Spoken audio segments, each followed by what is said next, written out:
untuk belajar? Siap. Nah, sebelum kita memasuki pelajaran, marilah kita berdoa kepada Allah Subhanahu wa taala. Semoga kita semua diberikan kelancaran, diberikan ilmu yang bermanfaat untuk diri kita sendiri, bermanfaat untuk orang lain, bermanfaat di dunia dan di akhirat. Berdoa mulai. A'udzu billahi minasy syaithanir rajim. Bismillahirrahmanirrahim. Alhamdulillahi rabbil alamin. Ar-Rahmanir Rahim. Maliki yaumiddin. Iyyaka na'budu wa iyyaka nasta'in. Ihdinas siratal mustaqim. Siratal ladzina an'amta 'alaihim ghairil maghdubi 'alaihim waladdallin.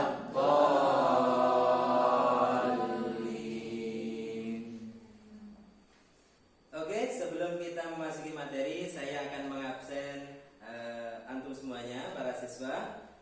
Bagi yang saya panggil untuk menjawab dan mengangkat tangan. Yang pertama, Anggun Sri Utami, Kurniawan, Muhammad Habib, Siska Wihana, Agung Saputro, Evi Yunitasari, Isma Fatmasari, Nova Mahmuda, M. Rifai, Ririn Purnamasari, Rista Lestari, Wiji Lestari, Wulan Sapitri. Semoga yang sakit cepat sembuh ya, dan bisa belajar dengan kita bersama. Tujuan pembelajaran kali ini, yang pertama, melalui kegiatan mengamati, menanya, dan mengikuti proses dan rohani. Dan yang kedua, melalui kegiatan mengamati, menanya, dan mengikuti proses pembelajaran dengan model pembelajaran Take and Give, peserta didik dapat menguraikan hakikat, syarat-syarat, dan kedudukan taubat sebagai fondasi perjalanan. Sebelum kita membahas materi tentang taubat, saya akan menanyakan pelajaran minggu yang lalu tentang sifat wajib bagi Allah. Anak-anak sudah hafal semua? Sudah. Mari dihafalkan. 1, 2, 3.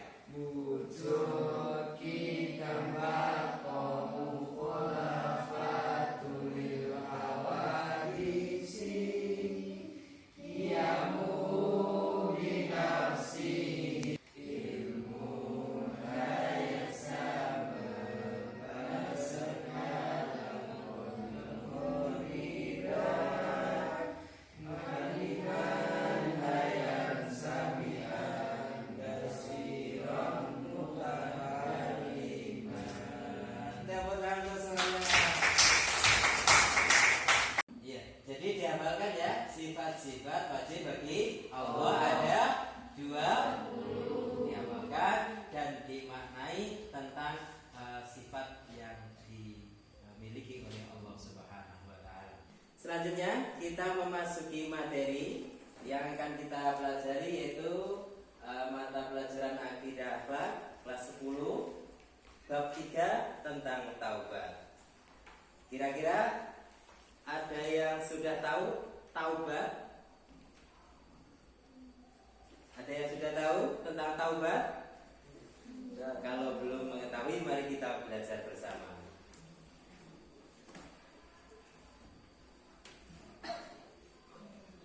Di sini ada seseorang yang sedang memohon ampun. Beliau mengucap, "Terimalah taubat kami ya Allah." Kenapa beliau meminta ampun atau bertaubat? Karena setiap orang itu pasti mempunyai kesalahan, pernah melakukan dosa, Jadi tidak ada satu anak Adam pun yang lepas dari dosa. Semuanya pernah melakukan kesalahan. Tetapi Rasulullah SAW bersabda, setiap anak Adam pasti berbuat salah, dan sebaik-baik mereka yang berbuat kesalahan adalah yang mau bertaubat. Ini hadis riwayat Ahmad. Nah, ini daftar materi yang akan kita pelajari. Bab 3 tentang taubat. Yang pertama adalah pengertian taubat. Yang kedua, hakikat taubat.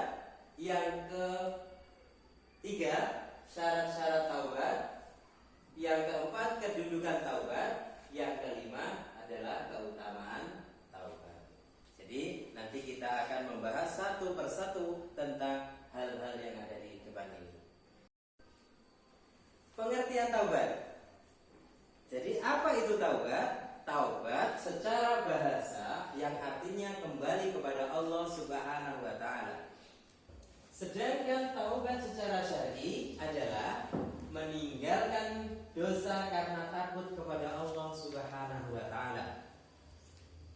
Menganggapnya buruk, menyesali perbuatan maksiat, bertekad kuat untuk tidak mengulangi dan memperbaiki apa yang mungkin bisa diperbaiki kembali dari amalnya. Oke anak, kita lanjutkan. Apa hakikat dari taubat?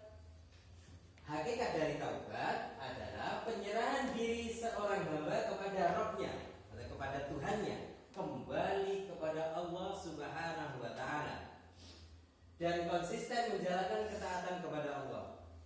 Wujudnya melakukan amal soleh dan meninggalkan larangannya. Awal bertaubat adalah membaca istighfar. Anak-anak semua hafal ya istighfar? Mari kita beristighfar bersama-sama. Bismillahirrahmanirrahim. Astaghfirullahaladzim alladzi la ilaha illa huwal hayyul qayyum wa atubu ilaih.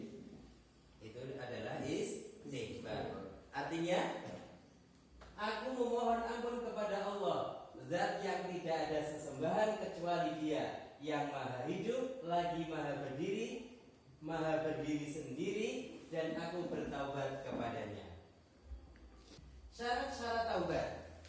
Syarat-syarat taubat ada 6. Yang pertama, syarat taubat Islam. Harus masuk Islam. Kenapa? Karena orang yang masih keadaan kafir tidak diampuni dosanya sebelum masuk Islam. Yang kedua, menyesali dosanya. Yang ketiga, menyadari kesalahan atau mengakui dosanya. Yang keempat, ikhlas melakukannya, bukan untuk tujuan riya, bukan untuk tujuan kepentingan dunia. Yang kelima, memohon ampun kepada Allah dengan memperbanyak membaca istighfar. Setiap waktu, setiap saat, dimanapun selalu memohon ampun kepada Allah Subhanahu wa ta'ala. Karena kita tidak tahu kapan berbuat dosanya, kapan kita melakukan kesalahan. Yang terakhir, berjanji tidak akan mengulanginya lagi. Jadikanlah taubat bukan hanya untuk dosa-dosa yang telah kamu lakukan, tapi juga untuk kewajiban yang belum kamu tunaikan. Ibnu Taimiyah. Sekarang, kedudukan taubat. Menurut Ibnu Qayyim, kedudukan taubat adalah kedudukan yang pertama, pertengahan dan terakhir. Hamba yang meniti jalan menuju Rabb-nya tidak akan menjauhinya dan selalu menetapinya sampai mati. Jadi, taubat adalah langkah awal dan langkah akhir seorang hamba. Taubat yang sesungguhnya itu adalah taubat nasuha, sebagaimana dikatakan oleh Ibnu Katsir. Taubat yang tulus lagi mantap itu adalah taubat nasuha, taubat yang sungguh-sungguh. yang menghapuskan keburukan-keburukan sebelum dan mencegah keburukan yang mendatang. Taubat nasuha adalah meninggalkan dosa sekarang dan menyesali dosa yang telah dilakukan serta tidak mengulanginya lagi di masa mendatang. Allah Subhanahu wa taala berfirman dalam Al-Qur'an surat At-Tahrim ayat 8 yang bunyinya A'udzu billahi minasyaitonir rajim. Bismillahirrahmanirrahim. Ya ayyuhalladzina amanu tubu ilallahi taubatan nasuha. Yang artinya, hai orang-orang yang beriman, bertaubatlah kepada Allah dengan taubat nasuha, yaitu taubat yang semurni-murninya. Quran surat At-Tahrim ayat 8. Sampai di sini ada pertanyaan anak semua tentang pengertian taubat, tentang hakikat taubat, tentang syarat-syarat taubat dan juga tentang kedudukan taubat. Ada pertanyaan? Paham semua ya? Alhamdulillahirabbil alamin. Setelah ini kita akan menyaksikan sebuah video. Ini tugas anak-anak semua adalah mencari contoh kesalahan atau dosa. Yang pertama yaitu orang yang berbuat kesalahan yang memohon ampun. Yang kedua, ada orang yang membuat kesalahan atau melakukan dosa yang tidak mau bertaubat atau tidak memohon ampun. Ini bisa menganalisa. Ini kejadian ini banyak di sekitar kita semua. Jadi contoh real perbuatan dosa yang memohon ampun dan perbuatan dosa yang tidak mau memohon ampun. Nanti anak-anak semua bisa mencari contoh untuk dipresentasikan pada pembelajaran yang akan datang. Yang selanjutnya meresum atau merangkum tentang keutamaan taubat sesuai yang ada di video yang akan kita saksikan bersama. Mari kita saksikan video tentang keutamaan taubat.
dari video yang sudah kita saksikan bersama bisa diambil hikmah dan manfaatnya. Ada berapa manfaat yang disebutkan di dalam video? Ada 10. Itu yang tugas para siswa semua di minggu yang akan datang. Yang pertama adalah mencari contoh orang yang melakukan dosa yang bertaubat, dan yang kedua mencari contoh orang yang melakukan dosa dan tidak mau bertaubat. Yang ketiga untuk tugasnya adalah meresum tentang keutamaan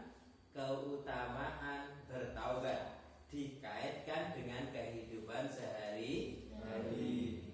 Gitu. Mungkin ada pertanyaan dari para siswa semua yang belum paham tentang apa yang saya sampaikan? Semua paham ya?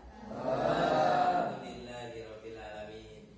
Dan kesimpulan yang terakhir, jadi apa yang saya sampaikan bisa diulangi kembali ya dari salah satu siswa. Untuk catatannya dan resumnya bisa dibacakan ya. Untuk Ukti bisa disampaikan. Yang ketiga, menyadari kesalahannya. Yang keempat, ikhlas melakukannya. Yang kelima, memohon ampun kepada Allah Subhanahu wa taala. Yang keenam, berjanji tidak akan mengulanginya lagi.